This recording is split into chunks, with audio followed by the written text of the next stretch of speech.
For the sake of this story, I'm going to call the guy David. That's not actually his real name, but he asked for it to be changed for privacy reasons. Everything else about the story happened exactly the way he described it. David told me he's always hated hospitals. Not in the normal way most people dislike them, but in the sense that they genuinely made him uneasy. The sterile white walls, the constant hum of machines, the faint smell of disinfectant that never really goes away, all of it made him feel uncomfortable. Even as a kid, whenever he had to visit someone in a hospital, he remembered getting this strange feeling like he just wanted to leave as soon as possible. Unfortunately, a couple months ago he didn't have much of a choice. He ended up in the hospital after a car accident late one night. Another driver had run a red light and slammed into the side of his car at an intersection. David was lucky enough to survive with only a concussion and a couple cracked ribs, but the doctors still wanted to keep him overnight for observation. That overnight stay ended up stretching into 2 days. By the second night, something happened that David says he still can't fully explain. The hospital had placed him in a shared ward instead of a private room. It was a large rectangular space with about 6 beds separated by curtains, each one with its own stand and monitoring equipment beside it.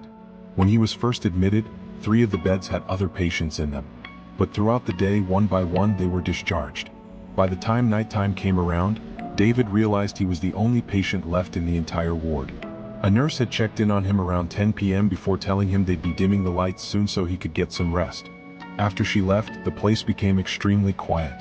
David said the silence felt almost unnatural. Hospitals are usually full of background noise, nurses talking in the hallway, carts rolling across the floor, distant voices from other rooms. But for some reason, that entire section of the hospital felt empty. The overhead fluorescent lights buzzed faintly as he lay in bed staring up at the ceiling. The only sound breaking the silence was the slow drip of his drip, drip, drip. David shifted slightly, wincing from the pain in his ribs. The hospital sheets felt rough against his skin, and his mouth still had that bitter, metallic taste from the pain medication they'd given him earlier. He turned his head and looked around the room. 5 empty beds. Curtains half drawn. Machines powered off. It almost felt like he was lying in a place that had been abandoned. Eventually he closed his eyes, hoping he'd fall asleep quickly. But sometime later, something woke him up. At first he thought it was just part of a dream. A sound. Very faint. Like someone whispering. David. His eyes opened immediately. He looked around the ward. Nothing had changed. Every bed was still empty. The hallway outside was silent. He assumed it must have been a nurse passing by who said something that echoed down the hall. So he closed his eyes again. But about 30 seconds later, he heard it again. The same whisper. This time it was clearer. David. David sat up in the bed. His heart started beating a little faster. "Hello?" he called out.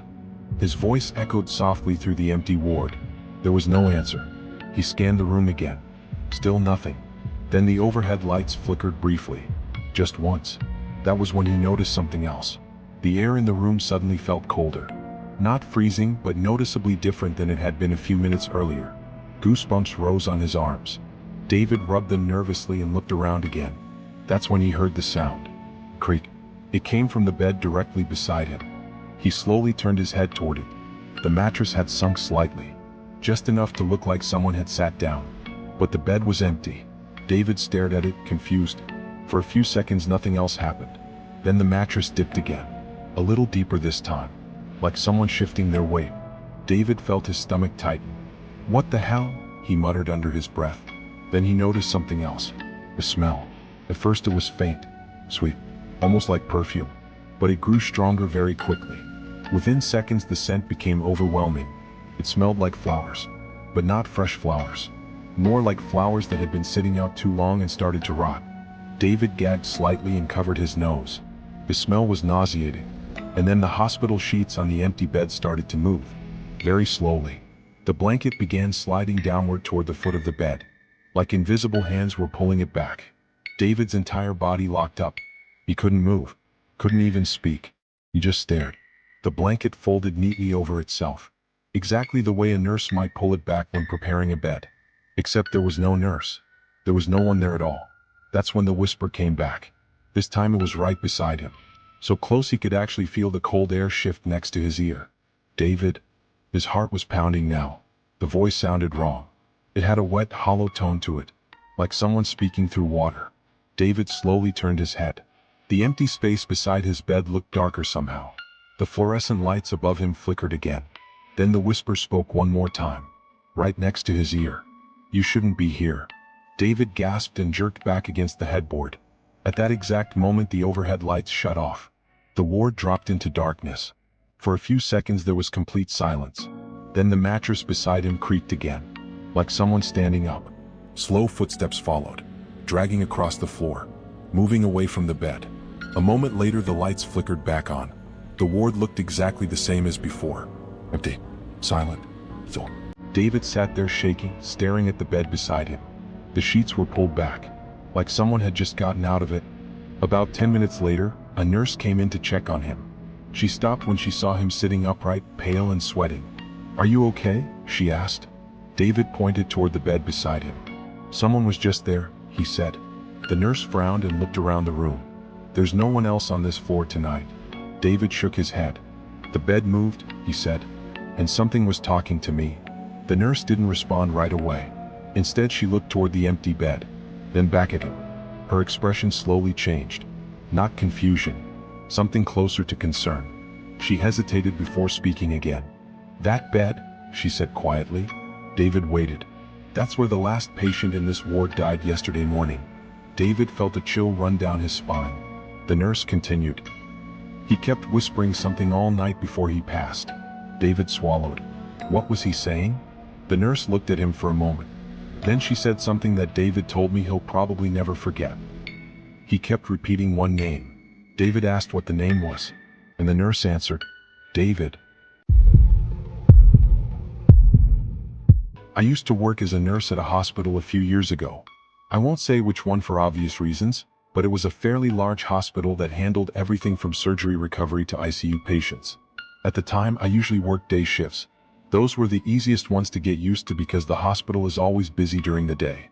Doctors moving in and out of rooms, families visiting, carts rolling down the hallways, machines constantly beeping. There's always something happening. But around that time, I was going through a rough financial situation. Hospital work pays well, but bills pile up fast. My rent had gone up, my car had started having problems, and I was helping support my younger sibling through school. Eventually I realized the only way I was going to stay ahead of everything was by picking up extra hours. So when my supervisor asked if anyone was willing to take an overnight shift that week, I volunteered. Looking back now, that decision was probably the biggest mistake I ever made. If you've never been inside a hospital late at night, it's hard to explain how different it feels. During the day, hospitals are loud and chaotic. But after midnight, especially between 2 and 4 a.m., everything changes. The lights seem dimmer. The hallways get quieter. Even the air somehow feels heavier. That shift started normally. Nothing unusual at first. I had been assigned to monitor a section that included the ICU wing and a few post-surgery recovery rooms. The night staff was smaller than usual, which meant there were long stretches where you could be the only person in an entire hallway. Around 2:30 in the morning, I stepped away from the nurse's station to check on a patient who had come out of surgery earlier that evening. The hospital was unusually quiet. The fluorescent lights above hummed faintly, casting long pale reflections across the polished floors. The smell of antiseptic filled the air, mixed with that faint metallic scent hospitals always seem to have. I had gotten used to that smell over the years. Still, something about that night felt off. I walked past the ICU doors. Inside, machines beeped steadily as patients slept behind glass walls. The sound echoed softly through the otherwise silent hallway like slow mechanical heartbeats. Beep, beep, beep. Normally that sound was comforting. Proof that everything was working. But that night it somehow made the silence feel worse. As I turned a corner into one of the side corridors, I noticed something that made me slow down. A wheelchair. It was parked against the wall. Now that might not sound strange. Hospitals have wheelchairs everywhere. But I immediately felt something was wrong. I had walked through that exact hallway maybe 5 minutes earlier, and I was absolutely certain the wheelchair hadn't been there before. The way it was positioned made it even stranger. It wasn't neatly placed against the wall like staff usually leave them. It was angled slightly toward the center of the corridor, almost like someone had just pushed it there. I walked toward it slowly. The hallway lights reflected off the metal frame of the chair. As I got closer, one of the wheels shifted slightly. Not spinning, just rocking back and forth. Crick, crick. I reached out and touched the handle. The metal felt strangely cold under my fingers. "That's weird," I muttered to myself. Then I heard something. Footsteps. Soft at first. Somewhere down the far end of the hallway. I froze. The footsteps were slow and deliberate. Squeak. Pause. Squeak. Pause. The unmistakable sound of rubber soles against linoleum. My first thought was that it had to be another nurse or maybe a doctor doing rounds. But something about the pace felt wrong. Too slow. Too steady. Like someone walking without any urgency at all. I straightened up and looked down the hallway. It was long. And empty. The overhead lights flickered faintly near the far end, stretching the shadows across the floor. The footsteps continued. Closer now. Squeak. Squeak. I cleared my throat. Hello. I called out. My voice echoed softly down the corridor. No answer. The footsteps didn't stop. They kept coming. Closer. Squeak. Squeak. A tight knot started forming in my stomach. Is someone there? I asked again. Still nothing. Now the footsteps sounded like they were only a few feet away. But the hallway in front of me was completely empty. My pulse started to rise. My mouth felt dry. I could actually taste the fear sitting bitterly on my tongue. I slowly stepped away from the wheelchair, my eyes scanning every shadow in the corridor. The footsteps got louder. Right behind me now. Squeak, squeak. Then they stopped. Directly behind me. My heart was pounding so hard I could hear it in my ears. For a moment I couldn't move. The silence that followed felt suffocating. Slowly, I turned around. The hallway behind me was empty. No doctor. No nurse. No patient. No one. A cold wave ran through my body. And then the wheelchair behind me creaked. I turned back toward it immediately. The chair moved. Just slightly. Like something invisible had brushed past it. That was enough for me. I turned and started walking quickly back toward the nurse's station. My footsteps echoed loudly in the quiet hospital. Halfway down the hallway, I thought I heard something again. Footsteps. Following me. Squeak, squeak. This time I didn't stop to check. I started moving faster. Then faster. Until I was nearly running. By the time I reached the nurse's station, my breathing was uneven. The desk area was empty except for the row of security monitors glowing softly on the wall. I leaned against the counter, trying to calm myself down. Get a grip, I whispered. Night shifts can mess with your head sometimes. That's what I kept telling myself. There had to be a logical explanation. Maybe someone had walked by when I wasn't looking. Maybe I was just tired. But as I glanced up at the monitor screens, something caught my attention. One of the cameras showed the hallway I had just come from. The recording was playing back from only a minute earlier. I watched the screen. I saw myself walking down the corridor. I watched myself stop beside the wheelchair. I saw myself reach out and touch it. My stomach slowly tightened, because I noticed something I hadn't seen before. Behind me, a figure. Someone wearing a long white doctor's coat was standing just a few steps behind me. Their head tilted slightly downward, their face hidden in shadow. My blood ran cold, because I knew with absolute certainty that no one had been there. The footage continued. I watched myself turn around on the screen, looking directly into the empty hallway. But the figure behind me didn't move. It just stood there, right behind me, watching. Then the figure slowly lifted its head. And at that exact moment, every monitor at the nurse's station went black. The lights above me flickered once. And from somewhere down the hallway, I heard the footsteps again. Squeak, squeak, coming toward the station. It took place a few years ago when Mark was in college.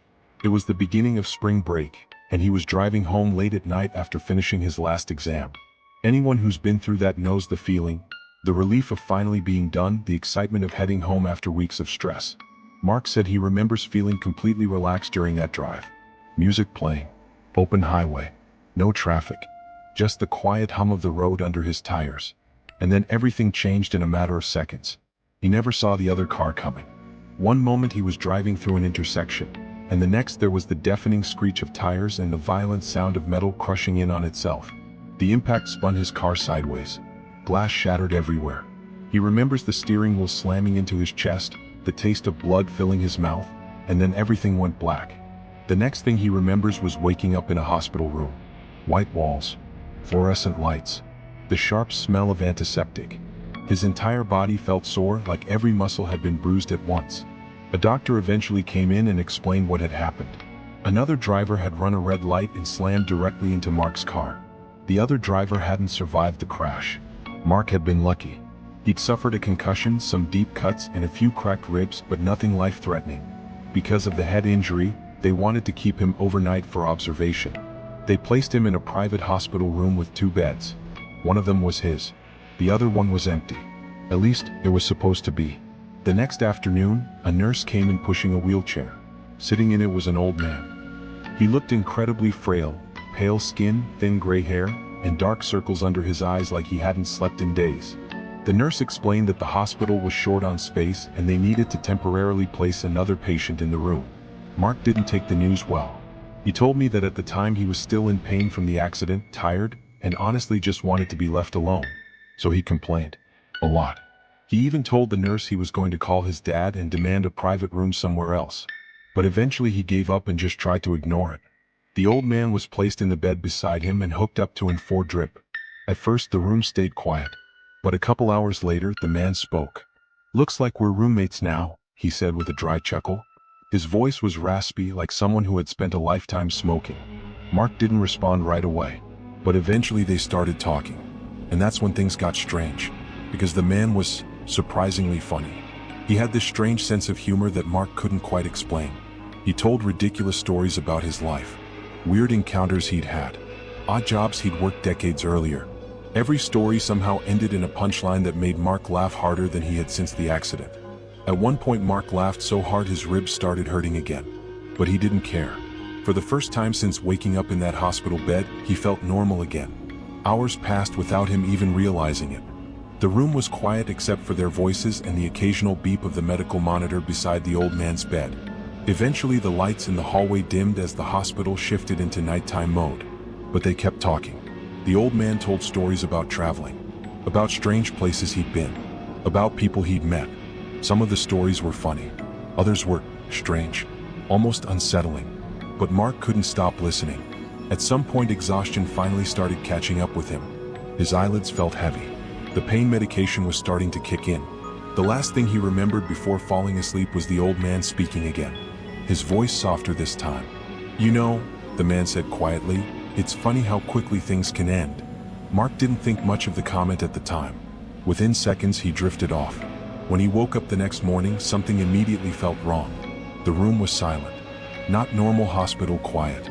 The kind of silence that feels heavy, oppressive. Mark looked over toward the other bed. It was empty. Completely empty. The sheets were perfectly folded. The pillow untouched. At first he assumed the man had been taken for tests. So he called out, "Hey." No answer. He waited a few seconds before calling again. Still nothing. Confused, Mark slowly pushed himself out of bed and stood up. His ribs ached as his feet touched the cold hospital floor. He walked over to the other bed. Up close it looked even stranger. The sheets weren't just empty. They looked freshly made. Like no one had slept there at all. Just as he was staring at it, the door to the room opened. A nurse stepped inside. The moment she saw Mark standing beside the empty bed, her expression changed.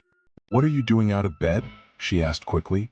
"I was just checking on him," Mark said. The nurse frowned. "Checking on who?" Mark pointed at the bed. "The old man you brought in yesterday." The nurse didn't respond right away. Instead, her face slowly lost color.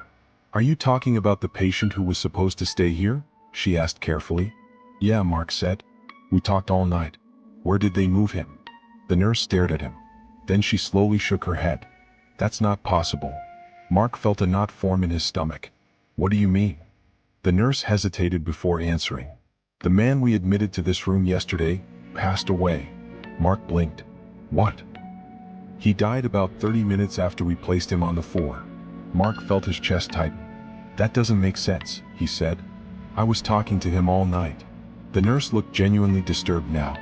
"That can't be," she said quietly. Then she pointed toward the bed. "We removed his body yesterday afternoon." The room suddenly felt colder. Mark slowly turned back toward the empty mattress. His mind raced through the memories of the night before. The stories, the laughter, the conversations. Then something else hit him. Something he hadn't realized until that moment. All night, the old man had been telling stories about his life. But every single one of them ended the same way. With him saying something strange. Something Mark had brushed off at the time. Something he suddenly remembered very clearly. Mark felt his throat tighten. "Wait," he said slowly. The nurse looked at him. Mark pointed toward the bed. "Did the man who died have a car accident?" The nurse's expression changed instantly. Yes, she said. He was brought in after a crash last night. Mark felt his stomach drop. Was he the driver? The nurse nodded slowly. For a moment, neither of them spoke. Then Mark asked one final question.